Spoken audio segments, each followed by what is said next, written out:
आज सियाचे डॅडू जरा लवकरच घरी आले होते कारण आम्हाला संभाजीनगरला निघायचं होतं आणि ऑटो बुक करून आम्ही लगेच निकडीला निघालो कारण तिथून आमची रात्रीची ट्रॅव्हल होती. घरी पोचता पोचता सकाळचे 6 झाले आणि आम्ही पोहोचलो माझ्या मावशीकडे. आणि हे बघा मॅडम जरा थोड्याशा बोर झालं होतं, मग तिला थोडंसं बाहेर आणलं आणि छान खेळवलं. आणि हा आमचा झोरो सारखा मध्ये मध्ये करत होता, त्या सियाशी बोलायचं असेल नक्कीच. आणि इकडे बघा मामा मावशीचं फोटो सेशन सुरू झालं कारण दोघंही माझी नाही आता सियाची आतुरतेने वाट बघत होते. आणि आम्हा सर्वांना बाहेर बघून माझी मावशी लगेच बाहेर आली.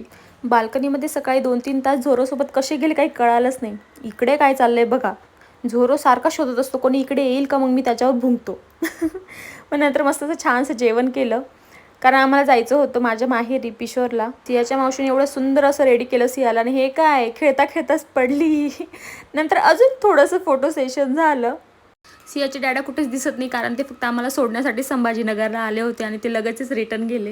लहान मुलांना सारखं काही काही दाखवावंच लागतं, नाही तर ते शांत कसेच बसत नाही.